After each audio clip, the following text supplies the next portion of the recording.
We're standing on the duplex soil here this morning, and we've got a very nice clay pan in rehabilitation terms, but our main problem here, when you look at the landscape, how can we fix it? So we've done a lot of research, and now we've come up with water ponding to break up this crust that we've got here, to make it shrink swell of a clay underneath, to bust this open. Now, by holding 10 centimetres of water on this crust, we can actually get this clay pan, as you can see here, back to utilising what rainfall falls on it. Instead of any rain that falls on it just skates straight off.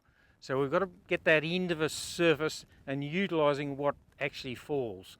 So by the water ponding technique, we're just ponding 10 centimetres of water over virtually 0.4 of a hectare area, using a road grader to build the banks. Well, we've been doing it for about 10 years. I bought the place about 30 years ago, and we did a bit of ripping here and there, and then we hear about the water ponding, and we sort of worked out what we were doing wasn't really going streaming ahead. We hear about the water ponding, so we get into that, and we've seen the success of the water ponding, and now we've done 10 years of it. Well, the water ponding, for a start, it collects the water, then it retains that water, and when it soaks in, the seed gets collected in the cracks, and you'll get more rain, and then that'll germinate, and that's how the process continually goes on. One of the most important things is get a surveyor in to survey properly. That's very important. Survey the banks. When you get them right, everything just starts falling into place, because if they're done right, very rarely you have much go wrong with it.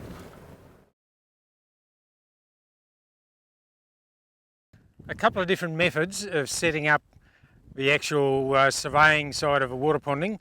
We can use handheld gear operating from the transmitter, still using laser gear, which you've probably used for your shed or something like that to build. We've set up our transmitter, and it's levelled itself and it's spinning, and now we've got the marker hooked up, master's up, so we're right to go to do our grid survey.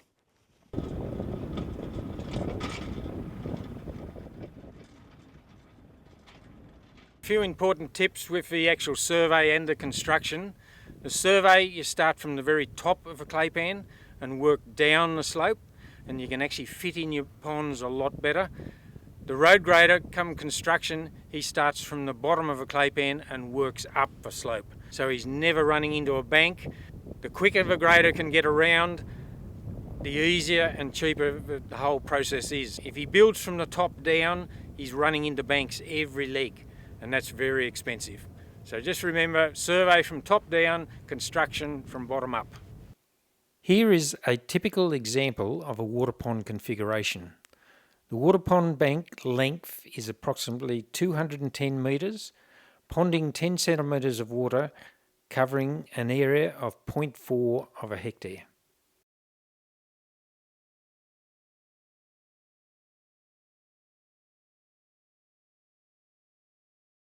In our construction phase, we've used a lot of different types of machinery. Everybody's got a Cat 12. We've tried those over and over, and we've found we just can't get the required width and height in the banks for what is needed. Other fellows have tried disc machines, we've tried opposing blades, every type of thing, but it's come back to the big 16 graders, the big horsepower graders. They are the most economical, and that's what you should be chasing down to do your construction.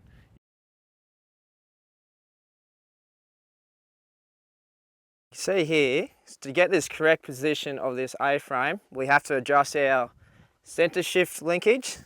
So to work out here, we put our centre shift linkage pin position to the second furthest pin out, so this fella here. And also your centre shift linkage cylinder, you want fully stroked outwards to the right to get the correct position of this A-frame.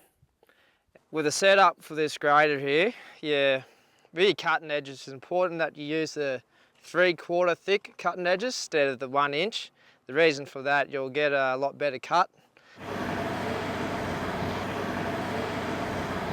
As you see here, we're just doing our initial run on this first water pond.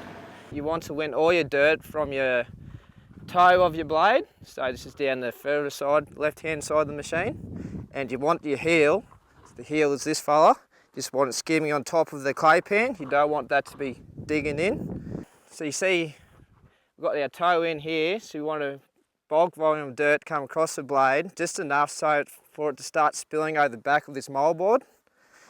And also in this position, you will need to have the wheels leaned over to the right, so prevent your whole machine sliding out to where your toe angle. And also it's important where the dirt placement is to your line. So you see this, our survey line here, you want the dirt placement right in the middle.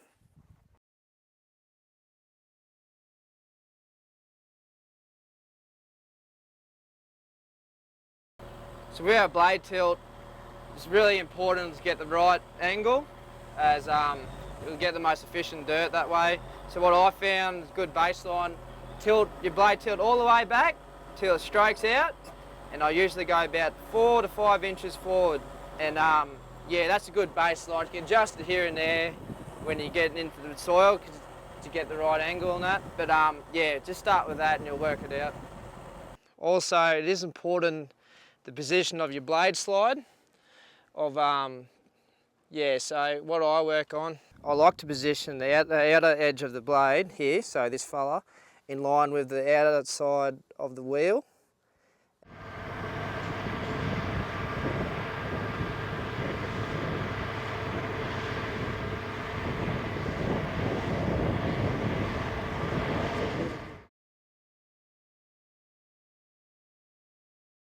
With our wheel lean, it is important to have the correct position for your lean. For example here, so we're doing our initial run, we want our bank's over to our right here, so you want the wheel lean leaning into the bank, so that will help steer the machine, especially in a straight line and also around the corners. Just keeps it all balanced, the whole machine in the correct position.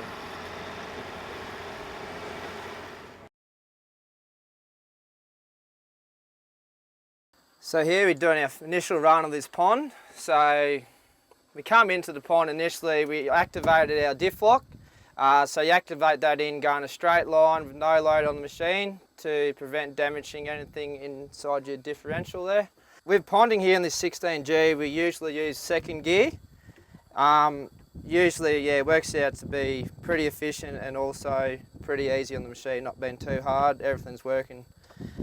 Yeah, also obviously full throttle, so you want everything working full potential. So obviously, yeah, have the throttle all the way back. So you don't need to put your foot on, just use your throttle stick. When you come into the run, you will need to use your diff lock, and yeah, you will have to need that too for your machine to track correctly down this line of the pond here. Otherwise, you'll be forever fighting the rear end of the machine and we swapping all over the place. So with diff lock in, the machine will track straight, nice and true.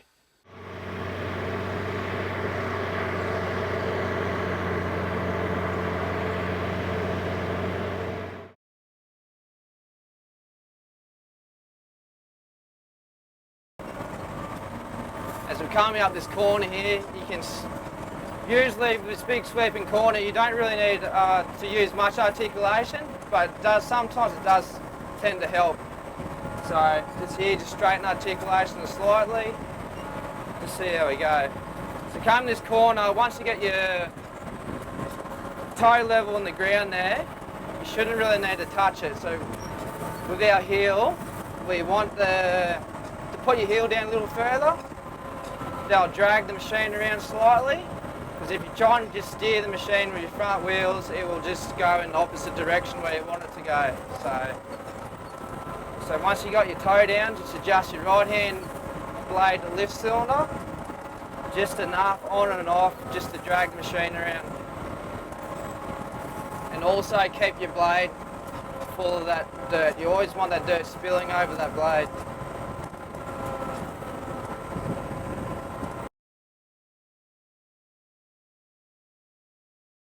So we're coming up to the end of the run here.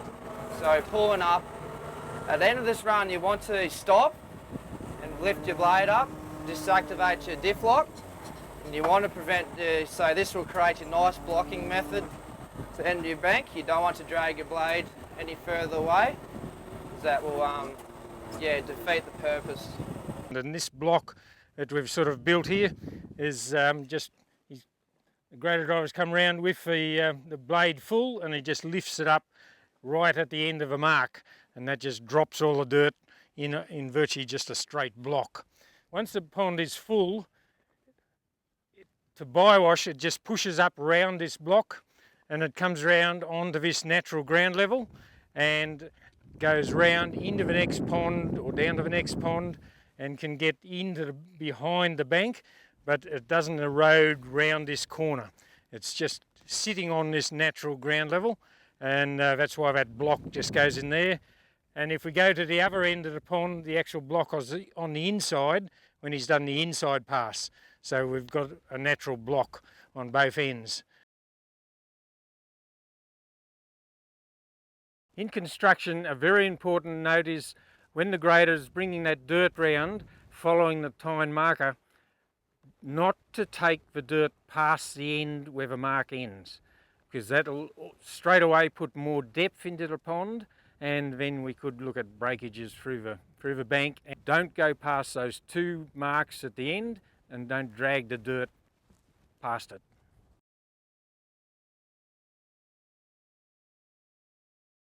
On the ends, he just comes out, does a quick reverse and straight back in. Not a great big circle that covers about 2 acres where he just chugs out in first gear, ups a gear, reverse, back in, and then you're back into that second gear to do the actual construction.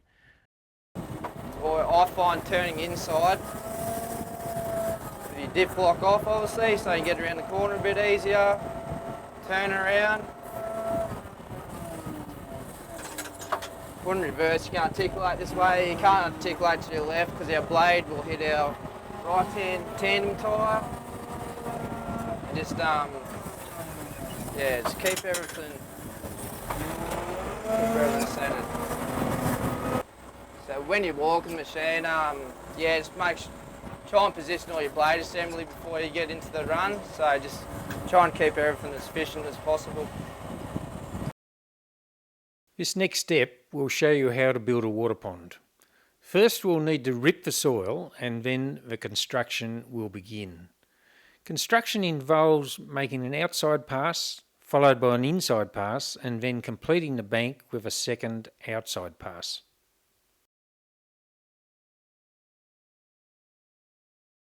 On most clay pans, ripping is required because the soil is so compacted that the grader is unable to win enough dirt for bank construction. This will also increase the life of the grader by having it ripped. Where this occurs, rip approximately 1 metre either side of a survey line. In this example, the first rip line has already been put in, and the grader is in the process of doing a second rip. A rip through the centre of a pond is also recommended to aid water infiltration and to create a niche for seedling establishment. But it's important not to rip under the water pond bank.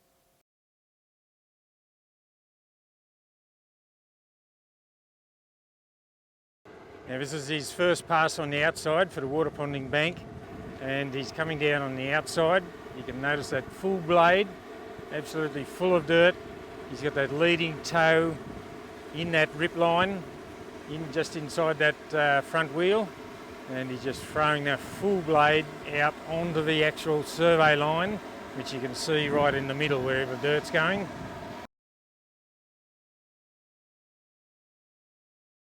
So we come into our second run here of this pond. So this is our inside run. The most important thing here is your dirt placement. So really here you want to build your bank width, majority. So as what I like to do, I just want the dirt to start spilling just on the edge of that crown of your initial run, and you don't want that dirt to spill over it. So all your dirt, you want it on this side just to get your width. So we're coming up to the corner here. So this is actually lean the wheel the other way, leaning into your left, and with your toe tends to drag the machine around, and giving a bit of articulation helps also as well. And just keep it in mind, just your dirt placement too. On those really tight corners, sometimes it's easy to turn your diff lock off, as you can get around it. These big sweeping corners like this, there's no problem using your diff lock.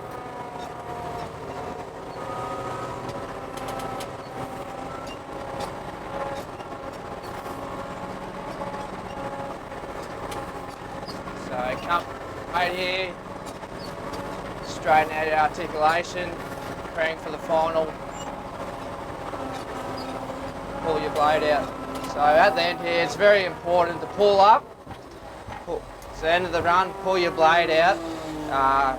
When you're stationary, the reason for this is to get the correct blocking for the end of the pond. Really important, as you don't want to drag your blade throughout the pond, as it cause it. And yeah, diff lock. So when you go around the corner, make it a bit easier to turn around. So we're coming on to our third run here. So this is our final stage of this pond.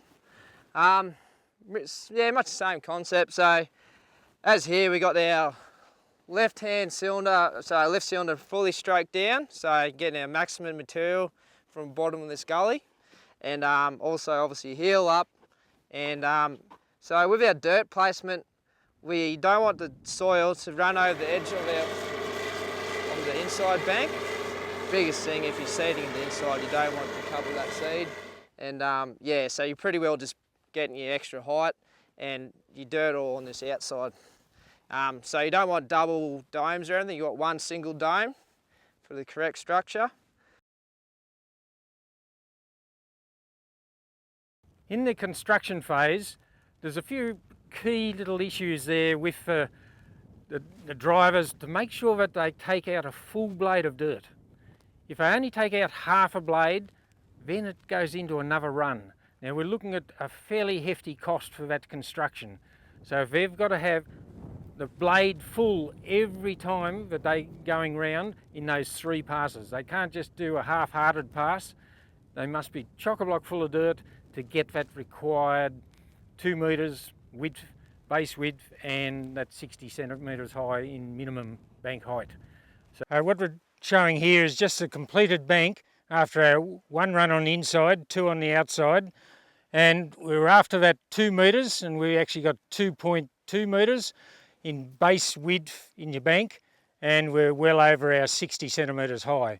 So we're just demonstrating there, if you can get that 1 metre either side of that cone, that's getting your base width of over 2 metres in width. The bank should be puffy, have rounded sides and with a good cone on top, not a concaved peaky bank that has no dirt in the sides.